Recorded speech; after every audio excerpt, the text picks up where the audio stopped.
Լսում եմ։ Քանի որ այս թեզը ասում են, որ շրջանառության մեջ է եղել շատ վաղուց եւ դրան պետք չէ ուշադրություն դարձնել, դրանք ադրբեջանական նարատիվներ են, Փաշինյանը մի անգամ չի, որ հերքել է դրա գործությունը 2025-ի հունվարին կարծեմ ինքը հայտարարել էր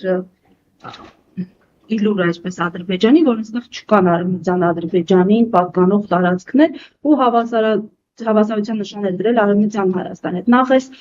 հակադրությանը կուզեմ անդրադառնանք, ճիշտ է, այսպես այս երկու տարատեսակ պատմության տարբեր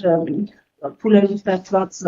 մեկը փաստահեն, մեկը կեղծ տեղեկությունների իրար համադրելը եւ հաջորդը վերջերս էլ Փաշինյանը վստահեցրել է, որ դրանք դուք եք շահարկում քարոզչական նպատակներով եւ ամենևին իրենք պատրաստ չեն այդ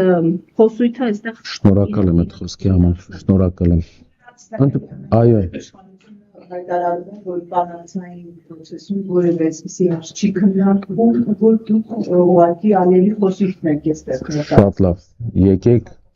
ընտրությունից 11 օր հետո Օրդուբադ քաղաքում ով է անցկացնում միջոցառում վերադարձ արևմտյան Ադրբեջան։ Իրենք մինչև այդ էլ խոսում էին Սյունիքի ճանապարհի մասին։ Տվեցին ճանապարհը, թե չէ։ Նա մի քանի անգամ մերժել է, որ ճանապարհ է տալու Սյունիքով։ Ասել է նա, Մեղրիում էլ մարդիկ մոտեցան, ասեցին ճանապարհ տալու ես, ասեց ոչ։ Այսինքն դուք մտավախություն եք, որ սա է։ Պատերազմի սպառնալիքով չէ, ճնշումների։ Տեսեք, խաղաղություն է լինելու։ Մենք տեսնում ենք խաղաղությունը։ Խաղաղությունից հետո կա երկու ձևի խաղաղություն։ Կա թույլ խաղաղություն, որը իրենք են բերում, եւ կա ամուր խաղաղություն, որը Հայաստանը պաշտպանելու է, Հայաստանի ազգային հիմնող ազգի իրավունքները պաշտպանելու է։ Ինչ է թույլ խաղաղությունը։ Թույլ խաղաղությունը դա թուրքերի եւ ադրբեջանցիների ազդեցության տակ ընկած իշխանության թույլտվությունն է Հայաստան տեղափոխվել օտարածին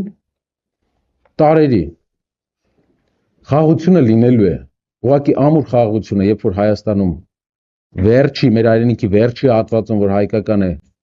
հայեր են ապրելու, թույլ խաղաղությունը, որ իրենք ճնշելու են իրենց գործիքակազմով,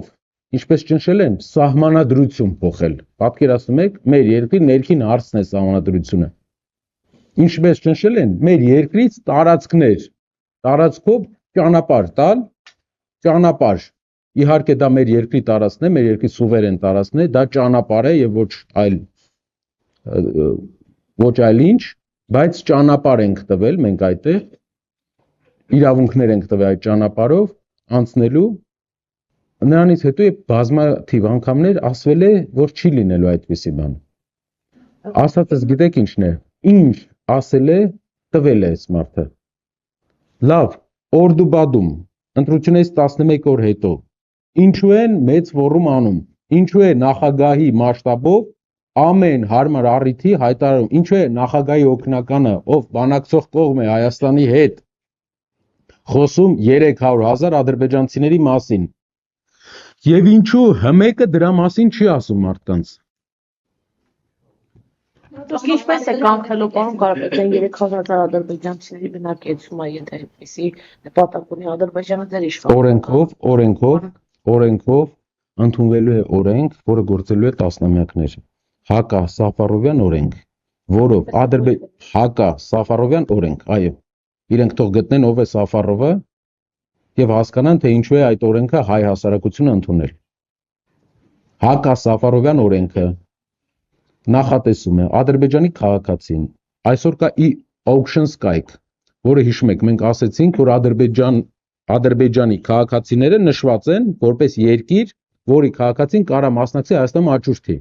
Ես դա Facebook-ի մեր էջում հրապարակեցի։ Դրանից հետո իրենք ասեցին, որ դա շուտ է դրվել։ Իսկ դրանից հետո մի շաբաթ հետո տարածքային կառավարման նախարարը ասեց, մենք ունենք նոր կայք, e-auctions աճուրդների կայք, որը գործարկել ենք նոր։ Այդ կայքով Ադրբեջանի քաղաքացին իրավունք ունի գնում անի, իհարկե, այս պայն չէ, խաղաղության պայմանագրից հետո։ Հիմա մեր քայլը ինչ է լինելու։ Ադրբեջանի քաղաքացին իրավունք չի ունենալու հող գնել։ Այսօր էլ քաղաքացիները օտարերկրյա հող կարող են գնել միայն ընկերության միջոցով։ Բացում են ընկերություն 20,000 դրամով, գնում են հող։ Իրավունք չի ունենալու ընկերությունների միջոցով էլ հող գնի, բնակարան գնի եւ անգամ նվեր ստանա Հայաստանում գույք։ 1 Երկրորդ Հայաստանում 10 օրից ավել գտնվելու իրավունք չի ունենալու։ 10 օր թող գան գնան, ոչ ավել։ Եվ այս օրենքը գործելու է տասնյակ հարյուրավոր տարիներ։ Հուսով եմ հարյուրավոր, բայց վստահ եմ տասնյակ։ Իսկ եթե այդ ադրբեջանցիները այլ երկրի քաղաքացի են, ընկերությունների, Չինաստանի, Ռուսաստանի, Իրանի, որտեղ դուք գիտեք միլիոնավոր ադրբեջանցիներ կան։ Իրանի հետ կապված ես կարող եմ ասել, որ ձևաչափը մի քիչ այլ է, բայց ընդհանուր այլ երկրի ադրբեջանցիների միջոցով փորձերի հետ կապված մենք վիզավորման մեխանիզմ ենք մտածում, թե ինչպես է վիզավորումը լինելու, որ այն երկրի քաղաքացիները, որոնք այն երկիրը, որ ագրեսիա է կիրառել Հայաստանի դեմ վերջի 8 տարվա ընթացքում 3 անգամ, իրավունք չունենա որևէ տարանցիկ ուղով Հայաստանում հող ձեռք բերի։ Պարոն Կարապետյան, արցախցիների մասին մի քանի կարծիք։ Արցախի ներկայացուցչական շենքն է, չէ՞, Էրևանի։ Ռոման Երիցյանը հայտարարեց դա ազատելու մասին։ Արդյոք այսպիսի տեղեկություններ կան արձագանքեք եւ մասնավորապես արցախցի զինվորականներից բնակարանները վերցնելու պահանջարկ չէ, օրինակ նման զինվորականներ դիմել են ձեզ այդ հարցով եւ ընդհանրապես եթե արցախցիները իրենց այդ 70 ոդում մասնակցեին ընտրություններին, դա ինչպես կազմել ընտրության արդյունքների վրա եւ ինչքանով է դա հակաօրինական։ 21 թվականին մասնակցել են, չէ՞, Հայաստան ընտրությունների։ Իսկ ինչու հիմա չեն մասնակցում, որովհետև այս իշխանության դեմքը իրենք արդեն տեսել են։ Լավ է, որ մեր մյուս հայրենակիցները այլ տարածաշրջաններում դեռ այնքան չեն տեսել, ինչքան արցախցիներն են տեսել։ Փառք Աստծո, որ տենց չեն տեսել։ Իմ հետևում, այո, Արցախի ներկայացուցչությունն է։ Իսկ գիտեք ինչու է այստեղ, որովհետև սա երկու Հայաստանների ցուցիչ է։ Այս շենքի վրա ամբիցիա ունի Բաքվում գործող Արևմտյան Ադրբեջանի թատրոնը։ Բաքվում կա Արևմտյան Ադրբեջանի Երևանի թատրոն, Երևանի ադրբեջանական թատրոն։ Եվ այս շենքի վրա, այս պահին, ամբիցիա ունի այդ թատրոնը, որը վերակառուցվել է Ադրբեջանում, որի մասնաշենքերից մեկը 4 ամիս առաջ էլի բացվել է, 4 ամիս առաջ էլի, մեր աչքի առաջ է։ Մարդիկ աշխատում են այնտեղ եւ անունը Երևանի ադրբեջանական թատրոն։ Գործող։ Համացանցը բաց է, բոլորը կարող են մտնել նայել, ֆինանսավորումը կատարվում է պետության մշակույթի նախարարության կողմից։ Բացմանը եղել է մշակույթի նախարարը երկրի։ Բաքվում։ Բաքվում Երևանի ադրբեջանական թատրոն Բաքվում է գործում։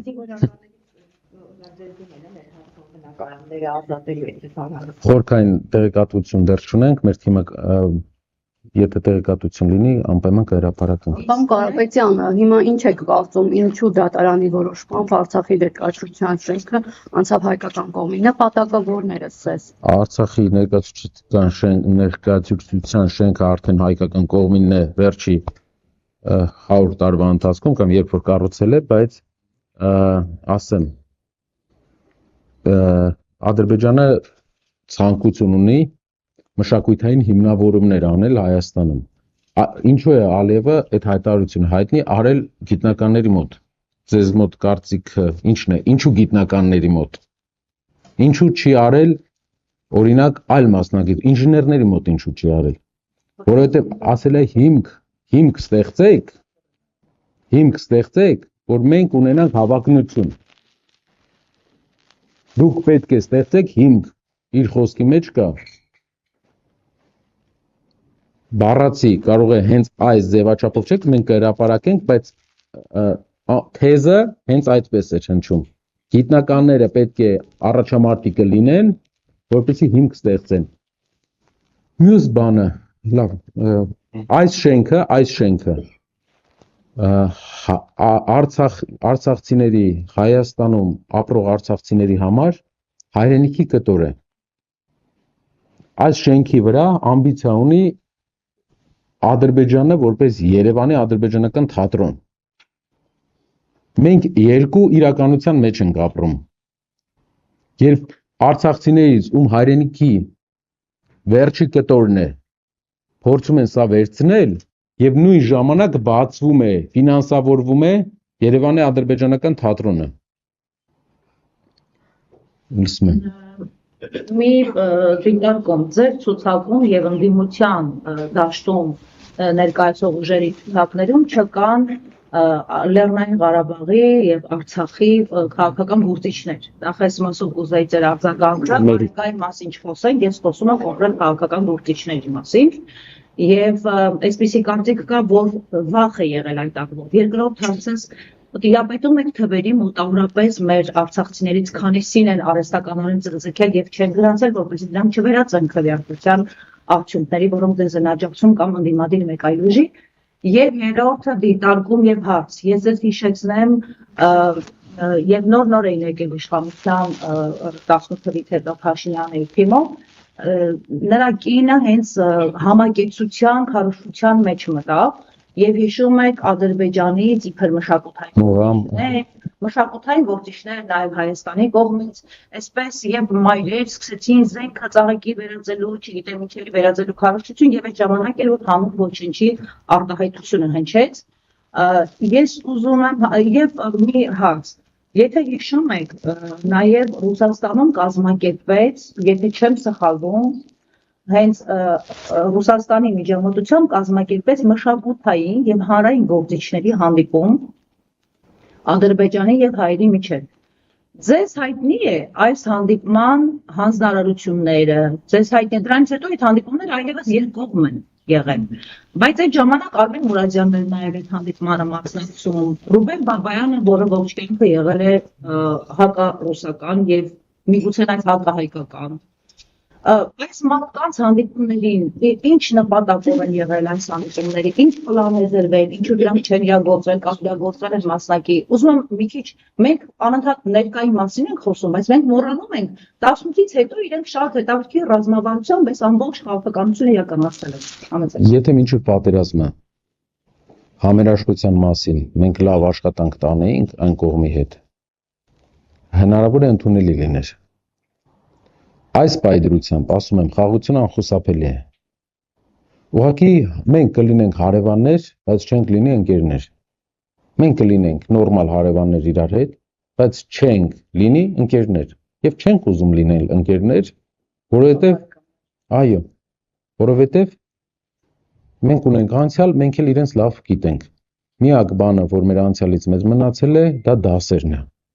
Ոչ մի բան մեր մեծ երկրից ոչ մի բան չի մնացել, մնացել է 10%-ը ու դասերը, որոնք չենք խաղում։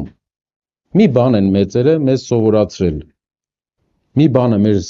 պատմությունը մեզ սովորացրել։ Եվ այդ մի դասը փոքրիկ ինչ որ խումբ, ով ինչ նորարարական մտքերի գերհրաշալի գաղափարներ ուներ միշտ, ում բոլոր նորարարական մտքերը կոլապսի բերեցին, ստեղծում են նորարարական մտքեր։ Այն դեպքում երբ հայ ժողովուրդը արդեն պատասխանել է հարցին, որ Շամին բարեկամ չի դառնում։ Անունը տուր, բայց մյուս հարցը արցախցիների հետ կապված, անձնագրի հետ կապված, նախ տեխնացության հետ կապված անձնագրային խոչընդոտ կա։ Երկրորդ հարցը թվերի Արցախի մեր հայրենակիցները դատարանով արդեն հաղթել են դատ, որ իրավունք ունեն ընտրության մասնակցեն։ Այդ իսկ պատճառով ինչո՞։ Ուժմեշին մտել բողոքարկել են վերակրիչ դատարան եւ այս ստամանի պետք է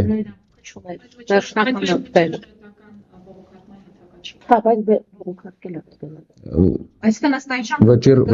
վճիռը, այսինքն եթե դիմում են դատարան, բոլորը եթե դիմում են դատարան, մինչև 7-ը հասցնում են դիմում են դատարան, դատարանից թույլտվության հնարավորություն կա իրավաբանների կարծիքով։ Հնարավորություն չէ, դատարանը պետք է թույլ տա։ Չէ, դատարանը հաստատել է, բայց ՆԳՆ-ն Քաղաքացիներ, որի իրավունքը Որի իրավունք Բողոքատուն հանկարծ չտալ քաղաքացի։ շնորհակալություն եւ ողջույն։ Հայաստանի ներքին գործերի նախարարությունը Այսինքն դուք չունեք վետո քաղաքական գործիչների մասով, որ արցախցիներին ներգրավեի քաղաքական մենք տարբերությունը չենք, տենց տարբերություն չենք էլ զգում, ճիշտը որ ասեմ, այսինքն տարբերություն չկա, կան մեր գործիչները, ով փորձ ունի ու եթե անձնագրային խոչընդոտ չլիներ, սիրով։ Իսկ թիմային աշխատանքում ներգրաված է Իհարկե, բոլորը։